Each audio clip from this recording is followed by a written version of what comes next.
Welcome to dream KBC GK. दोस्तों एक बार फिर से स्वागत है आपका ड्रीम केबीसी जीके चैनल में।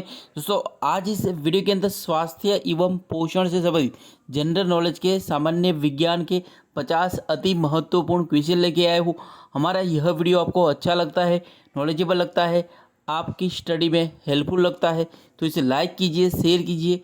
और अभी तक आपने हमारा यह channel dream KBC GK channel subscribe नहीं किया है, आप हमारे चैनल पे नए हो तो दोस्तों आपको नम्र विनती रहेगी, आप नीचे रहे रेड कलर के सब्सक्राइब बटन को दबा दीजिए और बाजू में रहे बेल आइकन को दबा दीजिए ताकि आपको हमारे आने वाले ऐसे ही फुल्ली नॉलेजेबल वीडियो की नोटिफिकेशन मिलती रहेगी। तो वीडियो अंत तक देखिए, अच्छा लगे तो लाइक जरूर करना। क्वेश्चन नंबर 151 और इस वीडियो का पहला क्वेश्चन है, भोजन का एक प्रमुख अंग क्या है?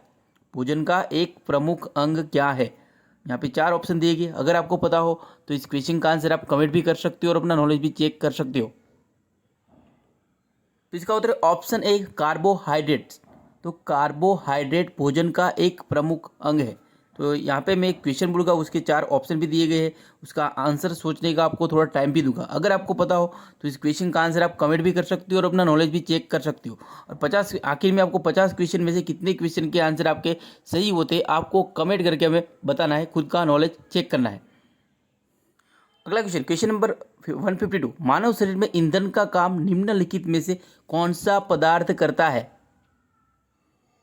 तो इसका उत्तर ऑप्शन सी कार्बोहाइड्रेट्स। तो कार्बोहाइड्रेट्स मानव शरीर में ईंधन का काम करता है।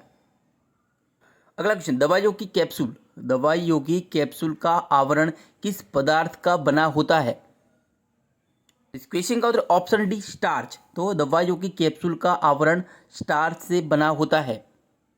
नेक्स्ट क्वेश्चन, निम्नलिखित में से कौन सी शर्करा तुरंत ऊर्जा प्रदान करती है? तो कौन सी शर्करा तुरंत ऊर्जा प्रदान करती है? तो इसका उत्तर ऑप्शन है ग्लूकोज। तो ग्लूकोज तुरंत ऊर्जा प्रदान करता है। अगला क्वेश्चन है, शहद में मुख्यतः क्या होता है?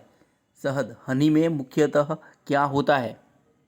इसका उत्तर है ऑप्शन डी कार्बोहाइड्रेट्स होता है शहद में मुख्यतः। अगला क्वेश्चन, निम्नलिखित में से क्या सर्वाधिक ऊर्जा प्रदान करता है?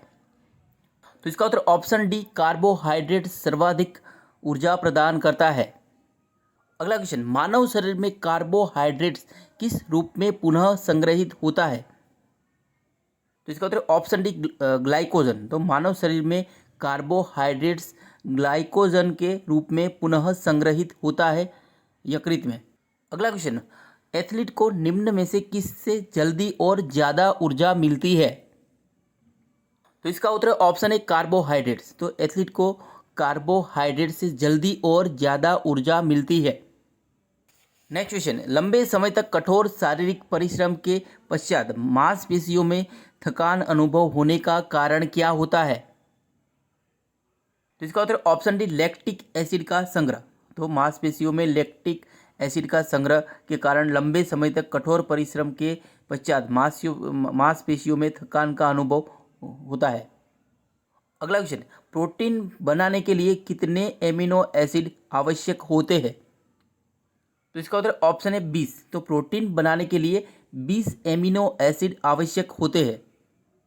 अगला क्वेश्चन, रक्त ग्लूकोज स्तर सामान्यतया व्यक्त किया जाता है, किस रूप में व्यक्त किया जाता है? तो इसका उत्तर है ऑप्शन है मिलीग्राम प्रति डेसीलीटर में रक्त स्तर पर व्यक्त किया जाता है। अगला, सोयाबीन में कितने प्रतिशत प्रोटीन होता है? तो इसका उत्तर है ऑप्शन ए सही हो जाएगा, 42% सोयाबीन में प्रोटीन होता है, सबसे ज़्यादा सोयाबीन में प्रोटीन होता है। अगला, जीवित प्राणी में रासायनिक क्रिया की प्रक्रिया को तेज करने में उत्तरदायी पदार्थ क्या है? जैविक प्रणाली में रासायनिक क्रिया की प्रक्रिया को तेज करने में उत्तरदायी पदार्थ क्या है? यहाँ पे जीवित नहीं है, जैविक प्रणाली है। तो इसका उत्तर ऑप्शन सी इंजाइम। तो जैविक प्रणाली में रासायनिक क्रिया की प्रक्रिया को तेज करने में इंजाइम उत्तरदायी पदार्थ है। अगला क्वेश्चन, अल्फा क्रिएटिन प्रोटीन कहाँ उपस्थित होता है? तो इसका उत्तर ऑप्शन बी त्वचा में उपस्थित होता है अल्फा क्रिएटिन प्रोटीन। अगला क्वेश्चन, इंजाइम मूल रूप से क्या होता है? तो इसका उत्तर ऑप्शन है प्रोटीन होता है इंजाइम मूल रूप से। अगला क्वेश्चन, निम्नलिखित में से प्रोटीन को क्या माना जाता है? तो इसका उत्तर ऑप्शन डी, शरीर का निर्माण करने वाला माना जाता है प्रोटीन को। अगला question, very very important question, मानव शरीर में ऊतकों टिश्यूज का निर्माण किससे होता है? अगर आपको पता हो तो इस क्वेश्चन का आंसर आप कमेंट भी कर सकते हो और अपना नॉलेज भी चेक कर सकते हो। वेरी वेरी इंपॉर्टेंट क्वेश्चन ये है। तो इसका उत्तर है ऑप्शन बी, प्रोटीन। तो मानव शरीर में ऊतकों का निर्माण प्रोटीन से होता है। अगला क्वेश्चन, इनमें से किस में प्रोटीन नहीं पाया जाता है? तो इसका उत्तर ऑप्शन डी, चावल। तो चावल में प्रोटीन नहीं होता है। अगला क्वेश्चन, इनमें से किस में प्रति ग्राम अधिकतम प्रोटीन की मात्रा होती है? तो इसका उत्तर ऑप्शन बी, सोयाबीन। तो सोयाबीन में प्रति ग्राम अधिकतम, सबसे अधिकतम प्रोटीन की मात्रा होती है सोयाबीन में। अगला क्वेश्चन, सर्वाधिक प्रोटीन किस में पाया जाता है? तो यहाँ पे ऑप्शन दिए गए, उसमें सर्वाधिक प्रोटीन किस में पाया जाता है? तो इसका आंसर तो आपको पता ही होगा। तो इसका उत्तर ऑप्शन डी, सोयाबीन में होता है सर्वाधिक प्रोटीन।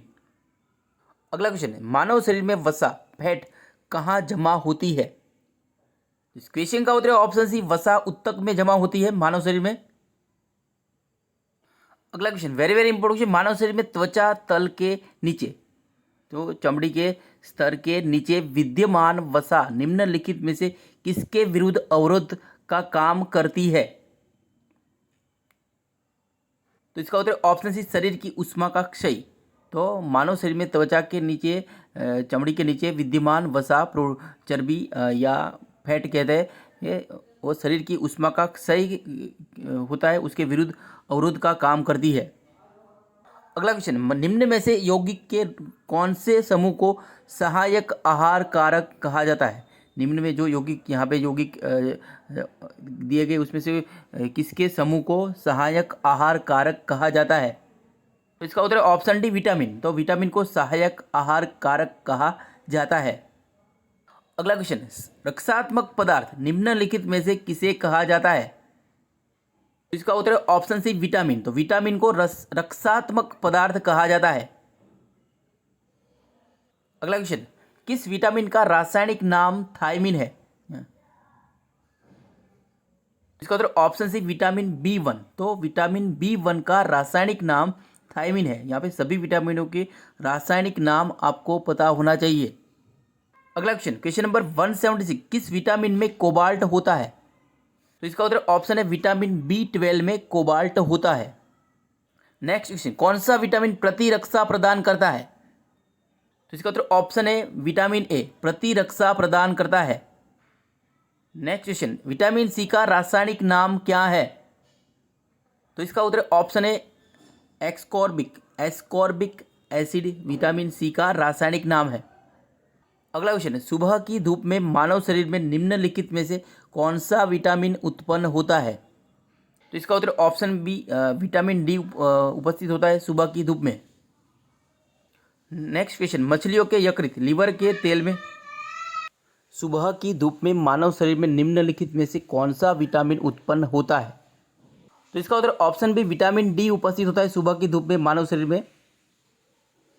अगला क्वेश्चन, मछलियों के यकृत, लीवर के तेल में कौन से विटामिन की प्रचुरता होती है?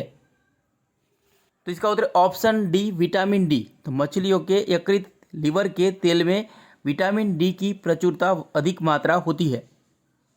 अगला क्वेश्चन, विटामिन ए का रासायनिक नाम क्या है? तो इसका उत्तर option D, tocopherol. Vitamin E, यहाँ पे विटामिन ई है, विटामिन ई का रासायनिक नाम टोकोफेराल है। अगला क्वेश्चन, दांतों के क्षय को रोकने के लिए अधिकांश टूथपेस्ट में क्या होता है? दांतों के क्षय को रोकने के लिए अधिकांश टूथपेस्ट में क्या होता है? तो इसका उत्तर ऑप्शन बी, फ्लोराइड होता है दांतों के क्षय को रोकने के लिए अधिकांश टूथपेस्ट में। अगला क्वेश्चन, पेलाग्रा रोग किसकी कमी के कारण होता है? तो इसका उत्तर ऑप्शन है, नियासिन। तो नियासिन की कमी के कारण होता है पेलाग्रा रोग। अगला क्वेश्चन, गाय का दूध पीले सफ़ेद रंग का होता है, जिसका कारण उसमें निम्नलिखित में से किसकी उपस्थिति होती है? तो किसकी उपस्थिति के कारण गाय का दूध पीले सफ़ेद रंग का होता है?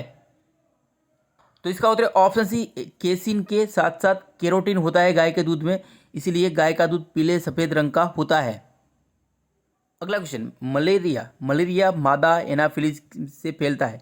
मलेरिया मादा एनाफिलिस से फैलता है, इसकी खोज सबसे पहले किसने की थी? तो इसका उत्तर है ऑप्शन बी, रोनाल्ड रॉस ने की थी। रोनाल्ड रॉस ने मलेरिया मादा एनाफिलिस से फैलता है, इसकी खोज सबसे पहले की थी। अगला क्वेश्चन, प्लेग किससे फैलता है? तो इसका उत्तर ऑप्शन है जीवाणु से फैलता है, प्लेग रोग। अगला क्वेश्चन, डेंगू बुखार के कारण मानव शरीर में किसकी कमी हो जाती है? तो इसका उत्तर ऑप्शन है प्लेटलेट्स। तो डेंगू बुखार के कारण मानव शरीर में प्लेटलेट्स की कमी हो जाती है। अगला क्वेश्चन, कैले फेरोल रासायनिक यौगिक का सामान्य नाम क्या है? तो इसका उत्तर ऑप्शन बी, विटामिन डी है, कैल्पिस फेरोल का रासायनिक यौगिक का नाम। अगला क्वेश्चन, विटामिन ई का महत्वपूर्ण स्रोत निम्नलिखित में से कौन सा है?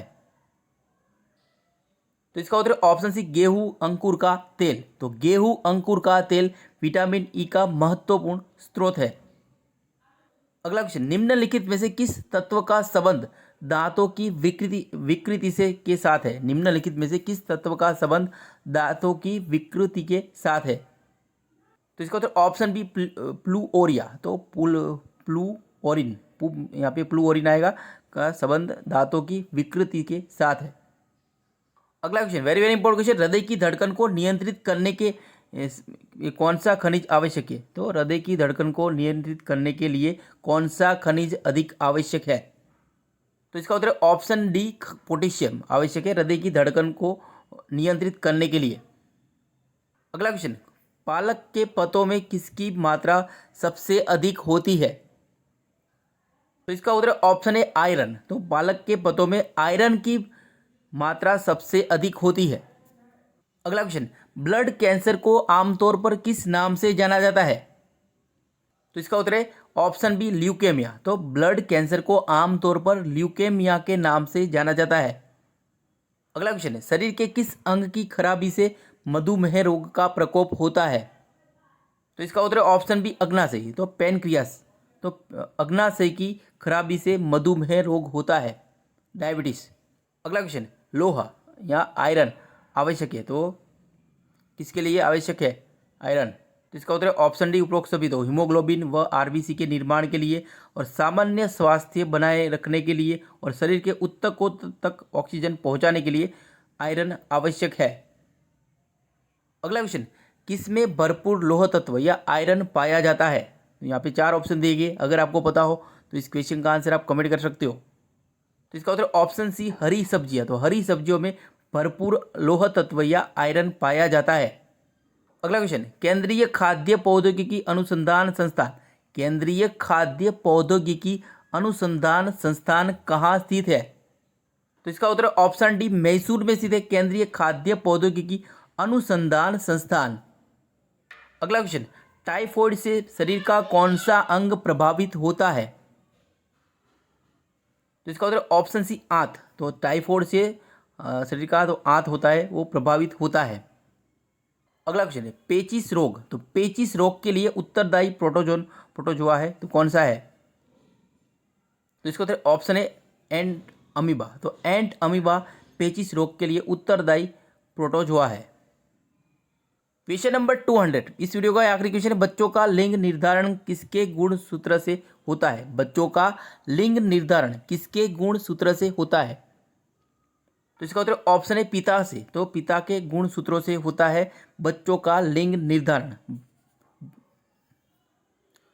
दोस्तों यहाँ पे यह वीडियो समाप्त होता है। हमारा यह वीडियो आपको अच्छा लगा हो, नॉलेजेबल लगा हो, आपकी स्टडी में हेल्पफुल लगा हो तो इसे लाइक कीजिए, शेयर कीजिए और अभी तक आपने हमारा यह channel dream KBC GK channel subscribe नहीं किया है, आप हमारे चैनल पर नए हो तो दोस्तों आपको नम्र विनती रहेगी, आप नीचे रहे रेड कलर के सब्सक्राइब बटन को दबा दीजिए और बाजू में रहे बेल आइकन को दबा दीजिए ताकि आपको हमारे आने वाले ऐसे ही फुल्ली नॉलेजेबल वीडियो की नोटिफिकेशन मिलती रहेगी। तो वीडियो अच्छा लगा हो तो लाइक कीजिए और ज़्यादा से ज़्यादा इस वीडियो को शेयर कीजिए और हमें सपोर्ट कीजिए।